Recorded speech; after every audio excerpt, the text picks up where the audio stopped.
느헤미야 4장 7절에서 14절 구약성경 731쪽.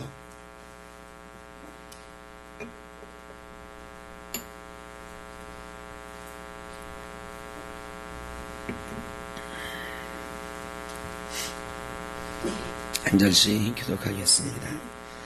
산발랏과 도비아와 아라비아 사람들과 암몬 사람들과 아스돗 사람들이 예루살렘 성이 종수되어 그 허물어진 틈이 메꾸어져 간다함을 듣고 심히 분노하여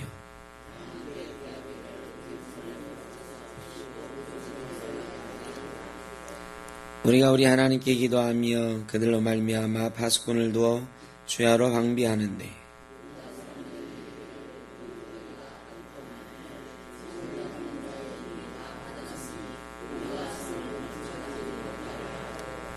우리의 원수들은 이르기를 그들이 알지 못하고 보지 못하는 사이에 우리가 그들 가운데 달려 들어가서 살육하여 역사를 그치게 하리라 하고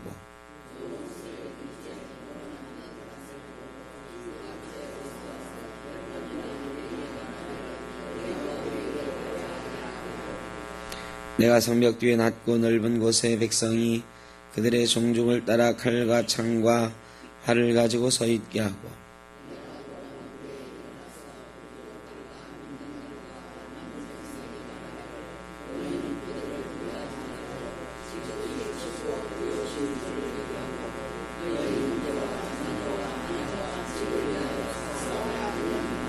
아멘.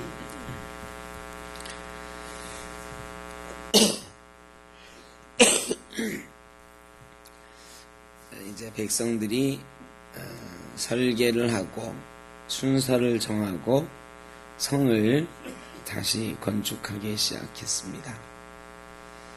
건축하기 시작하니까 화가 난 사람이 있는데 사마리아 총독이었던 산발랏이라고 하는 사람이었어요. 이 사람이 왜 화를 냈을까?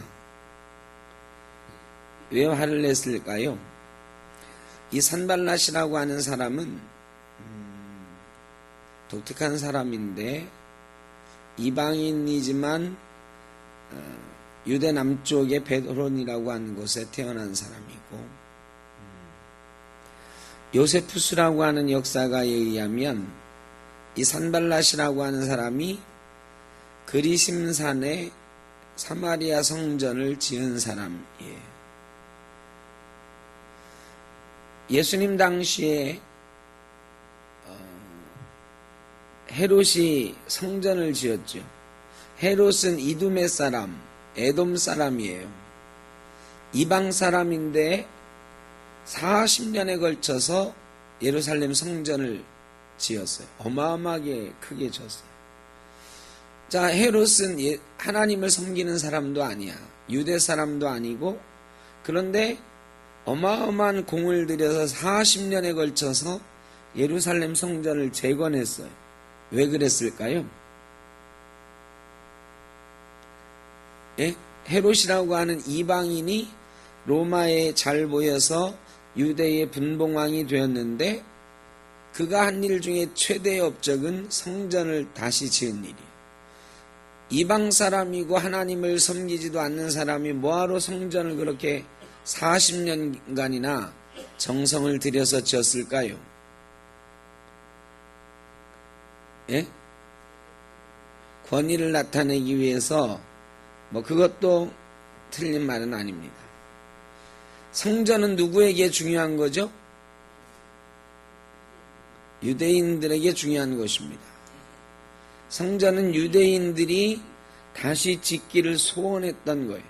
성전을 지으면 누가 좋아합니까? 유대인이 좋아하는 거예요. 헤롯이 성전을 지은 이유 하나는 딱 이거죠. 유대인의 환심을 사기 위해서. 이방인이 유대인의 왕이 되었으니까 사람들이 유대인들은 이방인 알기를 벌레처럼 하는데 이방인이 그것도 자기들이 원수처럼 여기는 에돔 사람, 지금은 다 망해 없어진 이두메 사람이 와가지고 왕 노릇한다 하니까 아무리 로마의 명령이지만 사람들이 인정하기 어려웠을 거란 말이죠. 그래 이 헤롯이 성전을 40년간이나 지었어요. 대단한 정성과 물질을 쏟아 부은 거죠. 그리고 헤롯은 대헤롯이라고 불리면서 그의 아들들이 3대에 걸쳐서 유대를 다스리죠. 헤롯까지. 이거 대단한 사람이에요. 이방인으로 유대인의 왕이 돼가지고 3대에 걸쳐서 헤롯 가문 왕가를 이룬 사람이니까 대단한 사람. 그 사람이 유대인을 통치할 때 가장 심혈을 기울였던 게 성전을 지은 거다. 환심을 사기 위해서. 그래 이 유대는 적어도 내 왕국이다 했던 거죠. 산발랏도 요세푸스에 의하면 그리심산에다가 사마리아 성전을 지은 사람이다. 왜 지었을까요? 이방 사람인 산발랏이 총독이 되었단 말이죠. 총독이 되었는데 이 사마리아 사람들의 환심을 얻어야 되잖아요. 그 지역 사람들의 환심을 얻어야 돼. 이 사마리아 사람들은 그 이스라엘 사람들로부터 천대받고 남유다로부터 북이스라엘은 완전히 이방인처럼 취급받는 그런 사람들이었잖아요. 그런 사람들 앞에 사마리아 성전을 지어준 거예요. 그러니까 이 산발랏이 내가 너희의 왕이다. 너희와 더불어 함께 하겠다. 뭐 이런 식의 표현을 한 거죠. 그리고 사마리아 사람들이 산발랏을 좋아했어. 이제 유대는 완전히 망해서 뿔뿔이 흩어졌고 포로가 되어갔고 이 가나안 지방의 유일한 지배자는 산발랏이었어요. 그런데 느헤미야라고 하는 사람이 와가지고 성을 쌓는 거예요. 얼마 전에는 스룹바벨이라고 하는 사람이 와가지고 성전을 짓더니 그 성전이 아마 보잘것없는데 이번에는 느헤미야라고 하는 사람이 와가지고 성벽 예루살렘 성을 중수하는 거예요. 근데 이 느헤미야는 왕의 신임을 받는 사람이에요. 이제 백성들이 느헤미야 앞에 쫙 몰려가는데 아무래도 가나안 지방의 패권이 자기에게서 느헤미야로 넘어가는 것 같은 거예요. 이런 여러 가지 정치적인 고려를 통해서 산발랏은 이 성벽이 지어지는 것이 못마땅했습니다. 그리고 이 예루살렘 성 짓는 것을 방해하기 시작하는 거죠.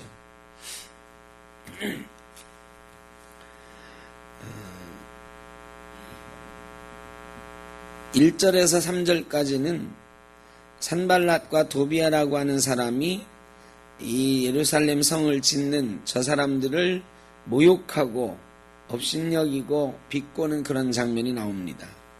이때 4절에 보면 우리가 읽진 않았는데 느헤미야가 이렇게 기도합니다. 우리 하나님이여 들으시옵소서. 우리가 업신여김을 당하나이다. 원하건대 그들이 욕하는 것을 자기들의 머리에 돌리사 노략거리가 되어 이방에 사로잡히게 하시고 주 앞에서 그들의 악을 덮어두지 마시며 그들의 죄를 도말하지 마옵소서. 그들이 건축하는 자 앞에서 주를 노하시게 하셨음이니이다 하고 이에 우리가 성을 건축하여 전부가 연결되고. 자, 느헤미야가 그 말을 듣고서 화가 났죠. 화가 났는데 느헤미야가 상당히 실세야. 힘이 있는 사람이에요. 지금으로 말하면 문재인 대통령의 측근이에요. 임종석 같은 자리라고 할까? 뭐 하여간 실세. 산발랏 정도는 힘으로 눌러버려도 꼼짝 못해요. 근데 느헤미야가 그 말을 듣고 분이 나서 분노가 치밀어 올랐지만 지금 당장은 뭐 해야 돼요? 성을 건축해야 돼. 싸움할 때가 아니에요. 성 건축하기 위해서 자기는 온 거예요. 그래서 느헤미야가 화가 났지만 어떻게 해요? 참고 기도합니다. 그저 하나님께 기도하고 그 다음에 다시 그냥 모르는 척하고 성을 쌓기 시작하는 거예요. 여러분, 우리가 어떤 일을 하면 반드시 방해하는 세력이 있습니다. 사탄이 이 사람 저 사람의 힘을 빌어서 우리가 하나님의 일을 하려고 했을 때에 방해하는 일을 합니다. 저번에도 말씀드렸죠. 어떤 사람이 예수 믿으면 누가 더 바빠진다? 하나님이 복 주시려고 바빠진다? 사탄이 바빠진다. 사탄이 바빠진다. 사탄이 바빠지는 이유는 뺏겼으니까, 자기 사람이었던 예수 안 믿는 사람을 뺏겼으니까 다시 찾아오려고 난리. 그래서 사탄이 막 공격하는 거예요. 그때 사탄이 막 공격한다고 우리가 바쁘게, 마음이 바쁘고 몸도 바쁘게 막 대응하면 어떻게 될까요? 혼란스러워지고 우리가 리듬을 잃게 돼요. 평정심을 잃게 돼요. 그럼 져요. 그때 우리가 할 일은 뭐다? 기도다. 우리가 기도하면 우리는 그냥 기도하고 우리 일을 하면 돼. 그러면 우리가 기도하면 이번엔 누가 바빠진다? 기도하면 천사들이 바빠지는 거예요. 기도하면 하늘에 있는 천사들이 하나님께서 야, 제가 기도하는데 저거 어떻게 좀 해줘야 되겠다. 천사들을 막 움직이게 하신다. 다니엘서에 보면은 그런 장면들이 나와요. 다니엘이 기도할 때 하늘에서 하나님께 천사들이 명령하시고 막. 우리가 기도하면 천사들이 바빠져요. 그러면 하늘이 바빠지면 이제 싸움은 누구와 누구의 싸움이 되는 거예요? 하나님과 사탄의 싸움이 되는 거예요. 여러분, 기도는 그런 것입니다. 여러분, 우리가 방해가 들어올 때에 사탄의 공격이 있을 때 우리가 맞서 싸우려고 하면 져요. 그런데 우리가 기도하면 누가 바빠지신다? 하나님과 천사들이 바빠지시고 싸움은 하나님과 사탄이 한다. 그리고 우리는 우리 일을 하면 되는 것이다. 느헤미야가 그렇게 하고 성을 짓기 시작했어요. 짓기를 계속했어요. 그리고 성이 어느 정도 완공돼 가니까 이 산발락과 도비야 이런 사람들이 처음에는 막 조롱하고 심리전을 폈어. 근데 심리전을 펴가지고 이스라엘 사람, 유대 사람들이 좀 멈칫하는가 싶더니 멀쩡하게 아무런 반응도 없이 말이죠. 그냥 성을 계속 쌓네. 그리고 성이 다 완공되어 가네. 이게 싸움을 걸었는데 막 맞서 싸우지 않고 그냥 무관심 해버리면 싸움 건 사람이 아주 맥 빠지거든요. 막 놀리고 약 올리고 막 화를 돋구는데 그냥 쓱 한번 쳐다보더니 나를 무시하고 확 가버리네. 나만 민망해지고 화가 나고 그리고 저는 아무 일도 없었다는 듯이 자기 일 다 해버리네. 사탄에게 우리가 이기는 방법은 그런 것입니다. 그런데 사탄이 싹 포기하면 얼마나 좋을까요? 포기합니까? 안 합니까? 안 하죠. 심리전을 했더니 안 돼. 쟤들 봐라. 성은 다 완공되어 가네. 야, 이대로 있을 수가 없지. 이번에는 심리전이 아니고 뭘 해요? 직접적으로 공격하기를 생각했어요. 그래가지고 산발락과 도비야가 주변에 여러 사람들을 모아놓고 우리가 기습 공격하자. 쟤들 지금 성 쌓느라고 저 난리인데 우리가 기습 공격하면 쟤들 틀림없이 우리가 공격하는 신용만 해도 혼비백산에서 다 도망갈 거다. 성 쌓는 일이 중단되고 말 거다. 이렇게 모의를 했어요. 그런데 느헤미야가 또 이 소식을 알았지. 하나님께서 그의 영의 눈을 밝히셔서 이걸 알았어요. 알고는 성을 쌓으면서 뭐라고 그래요? 유다 10절에 보면 19절에 보면 우리가 하나님께 기도하며 그들로 말미암아 파수꾼을 두어 주야로 방비하는데 유다 사람들은 이르기를 흙무더기가 아직도 많거늘 짐을 나르는 자의 힘이 다 빠졌으니 우리가 성을 건축하지 못하리라. 사람들이 파수꾼 세우고 전쟁 준비도 하면서 일을 하려니까 힘들잖아요. 할 일은 많은데. 아직도 폐허가 됐던 흙들이 막 쌓여 있는데 치워야 되는데, 치울 힘도 없고, 이 전쟁 준비도 해야 되고, 파수꾼 하려니까 밤새도록 또 보초도 사야 되고, 유다 사람들이 이래가지고 성 다 짓겠나 걱정을 하는 거예요. 힘이 빠지고 있는 거예요. 그러나 느헤미야는 기도하고 그 일을 계속하는 것입니다. 그런데 11절에 우리의 원수들은 이르기를 그들이 알지 못하고 보지 못하는 사이에 우리가 그들 가운데 달려들어가서 살육하여 역사를 그치게 하리라 하고, 몰래 쳐들어가면, 전쟁하기만 하면 우리가 그들을 죽이고 그들은 혼비백산해서 이 성 짓는 일을 못하게 될 것이다 했단 말이죠. 그런데 13절에 보니까 내가 성벽 뒤에 낮고 넓은 곳에 새벽 백성이 그들의 종족을 따라 칼과 창과 활을 가지고 서 있게 하고, 내가 돌아본 후에 일어나서 귀족들과 만장들과 남은 백성에게 말하기를 너희는 그들을 두려워하지 말고 지극히 크시고 두려우신 주를 기억하고 너희 형제와 자녀와 아내와 집을 위하여 싸우라 하였느니라. 싸울 준비를 하는 거예요. 성벽을 계속 쌓으면서. 그랬더니 그 뒤에 15절에 우리의 대적이 우리가 그들의 의도를 눈치챘다 함을 듣고, 아니 자기들끼리 비밀스럽게 우리가 저들을 공격하자 했는데 이게 벌써 저들이 알고 싸울 준비를 하고 있다고 하네. 그랬더니 그들이 말이죠. 야, 우리 계획이 탄로 났다. 우리가 쳐들어가면 한 번에 쳐들어가서 이기지 못하고 싸움이 오래 진행되면 여러분 어떻게 될까요? 산발락과 도비아가 싸움이 오래되면 어떻게 될까요? 오래되면 페르시아 왕 귀에 들어가고, 그러면 누가 죽을까요? 산발랏이 죽는 거예요. 느헤미야는 왕의 측근인데, 그리고 왕의 명령을 받아갖고 와서 했는데 안 되거든요. 그거를 무시하고 한 번에 무너뜨리려고 그랬는데 이게 안 돼버리니까 그들이 스스로 포기하게 된 것이다. 여러분, 느헤미야가 그러는 거죠.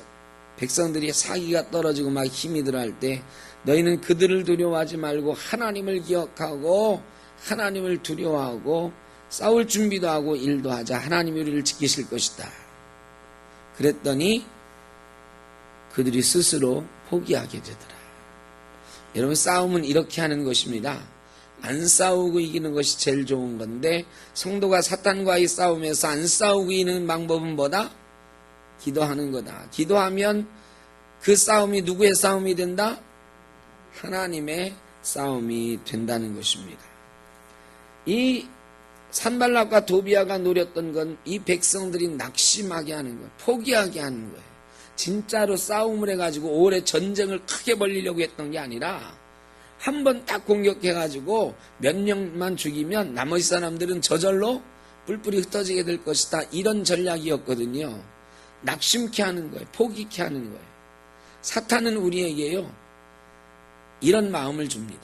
낙심하는 마음, 포기하는 마음. 근데 포기라고 하는 단어는 언제만 쓴다고요? 배추 포기 있을 때만 써야 된다. 포기라고 하는 단어는 우리 예수 믿는 사람들에게는 있어서는 안 된다. 포기는 사탄의 전략이에요. 하나님은 절대로 포기하지 말라고 하시는 것입니다. 우리가 기도한 후에 하나님의 뜻을 기억하고 그에 따라서 행동하고 싸우면 하나님께서 대신 싸워주시고 우리는 하나님의 일을 계속해서 할 수 있게 되는 줄로 믿습니다. 잘 안 될 때가 있어요. 나폴레옹은 공부를 잘했을까 못했을까? 나폴레옹은 키가 153cm밖에 안 되는 굉장히 작은 사람이었어요. 제가 옛날에 키 작은 게 컴플렉스였을 때 나폴레옹 이야기를 듣고 컴플렉스를 극복했잖아. 제가 거울을 볼 때마다 뭐라고 했냐면 나폴레옹은 나보다 이만큼 작았다. 제가 맨날 그랬다니까요. 그리고요, 나중에 알고 보니까 나폴레옹이 나보다 공부를 훨씬 못했어요. 나폴레옹이 군사학교 다닐 때 51명 중에 42등으로 졸업했어요. 나폴레옹이 키도 작고 군사학교를 51명 중에 42등으로 졸업한 사람이에요. 근데 그 사람이 하나 유명한 말을 남겼죠. 뭐? 내 사전엔 불가능이란 없다. 유명한 말을 남긴 거예요. 포기하지 않았단 말이죠. 어떤 역경이 다가와도 포기하지 않았어요. 포기하지 않으면 기회는 반드시 찾아오는 것입니다. 제가 옛날에 아주 재미있는 예화 말씀드렸죠. 개구리 2마리가 우유에 빠졌는데 한 마리는 몇 번 헤엄치다가 힘이 빠지니까 야, 난 도저히 안 되겠다 하고 그냥 우유 마시고 죽고, 또 한 개구리는 죽어라 하고 막 계속 팔다리를 저었어요. 저었더니 어떻게 됐다고요?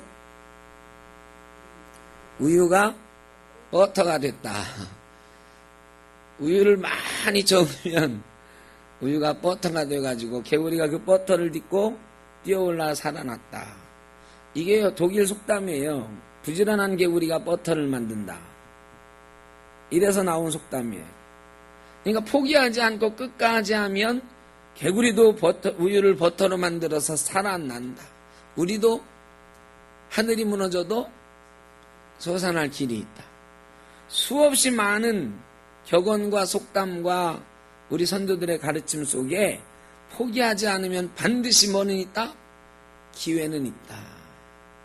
특히 예수 믿는 사람은 포기하면 안 됩니다. 낙심하면 안 돼요. 왜? 우리에게는 하나님이 계시니까. 하나님 없는 사람들도 이렇게 나의 사전엔 불가능이 없다. 하늘이 무너져도 솟아날 구멍이 있다. 뭐 이런 말을 하면서 낙심하지 않고 이겨가는데 말이죠. 우리 예수 믿는 사람은 하늘이 무너지지 않거든요. 하나님이 늠름하게 계시거든요.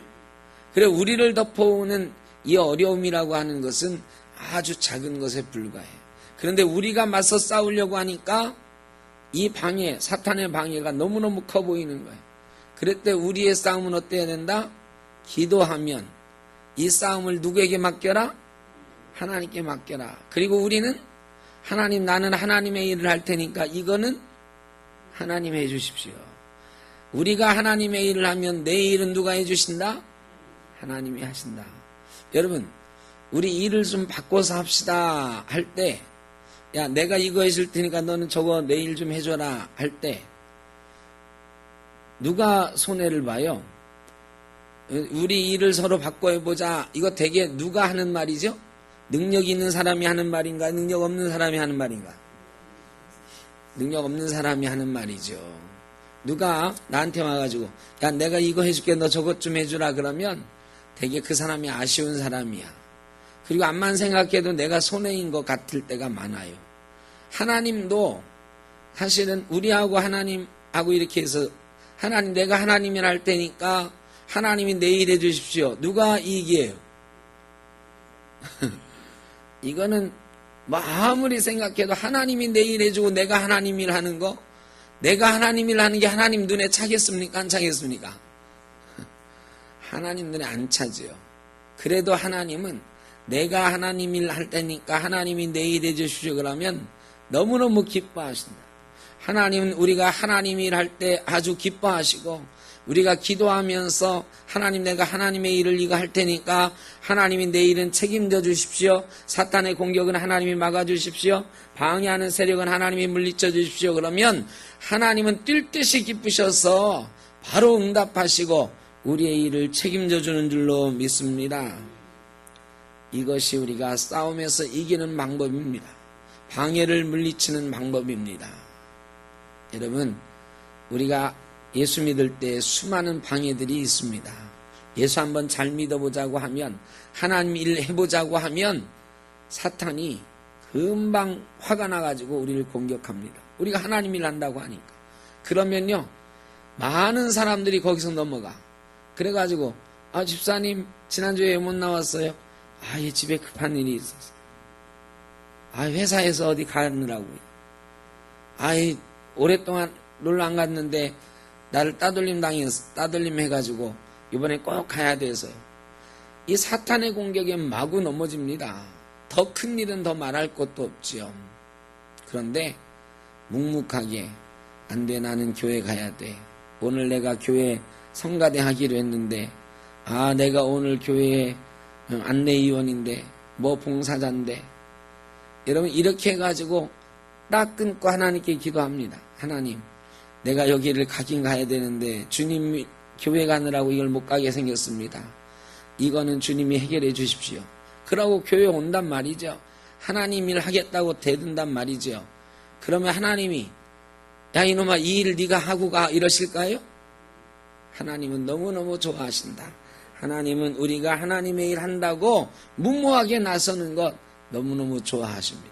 세상 사람이 보면 무모한 일이지만 하나님 보시기에 너무나도 기특하고 아름답고 지혜로운 일인 줄로 믿습니다. 우리가 하나님의 일을 그렇게 감당하면서 하나님을 두려워하고 하나님을 기억하고 사탄의 방해 공작을 이겨낼 수 있는 저와 여러분 되시길 주의 이름으로 축원합니다. 하나님의 일을 하면 승리가 우리의 것입니다. 우리 앞에 환하게 열리는 승리의 문,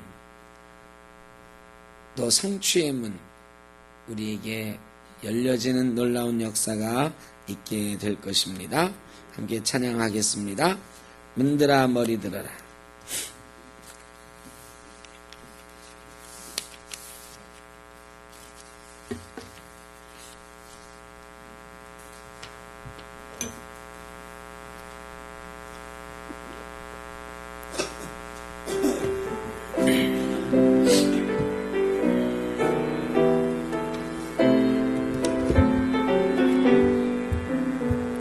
문들아 머리 들어라. 들릴지어다 영원한 문들아. 영광의 왕 들어가시도록 영광의 왕 들어가신다. 문들아 머리 들어라. 들릴지어다 영원한 문들아. 영광의 왕 들어가시도록 영광의 왕 들어가신다. 영광의 왕이신 영 강하고 능하신 주로다. 전쟁에 능하신 주시라. 다 찬양 위대하신 왕. 문들아 문들아 머리 들어라. 들릴지어다 영원한 문들아. 영광의 왕 들어가시도록 영광의 왕 들어가신다. 문들아 문들아 머리 들어라. 들릴지어다 영원한 문들아. 영광의 왕 들어가시도록 영광의 왕 들어가신다. 영광의 왕이신 영 강하고 능하신 주로라.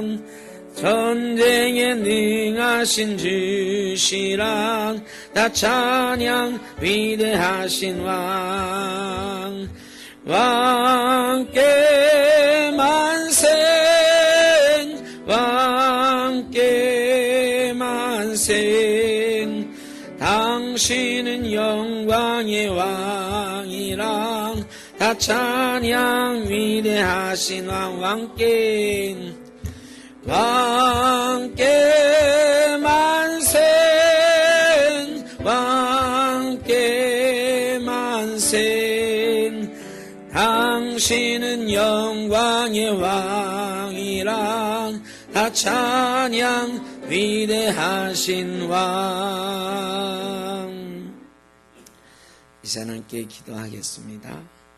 기도하면 싸움은 하나님께서 하십니다. 하나님, 나의 이런 어려운 일들이 있습니다.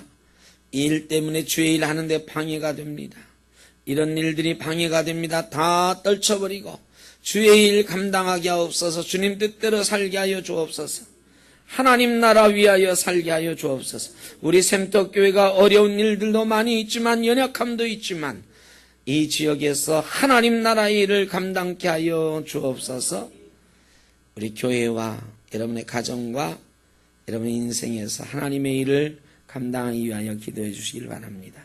또 기도하실 때에 우리 윤옥진 권사님 남편 김원태 성도님 지금 뼈가 10개가 금이 가서 병원에 누워 계시는데 위에서 기도해 주시고, 김귀자 권사님 우리 교회 지난해에 새로 등록하신 권사님인데 검사 결과가 상당히 어렵게 나왔습니다. 림프종 혈액암인데 이게 조금 심해지면 이제 백혈병이라 하는 거죠. 아직 림프종은 림프종인데 어디에 있는지, 혈액암은 어디에 있는지 찾기가 어렵습니다. 그래서 그거 찾는 검사를 한 2주간 한 이후에 항암치료, 이제 뭐 백혈병 수술할 수 없는 병이라 항암치료 들어갑니다. 위에서 기도해 주시고, 우리 교회 많은 어려움 가운데 있는 환우들, 성도님들 위해서 기억하시며 기도하셔서 이 싸움에서도 이기게 하여 주옵소서. 주님 치유하여 주옵소서. 일으켜 세워 주옵소서. 함께 기도하겠습니다. 우리 주님 세 번 부르니 함께 기도합니다. 주여!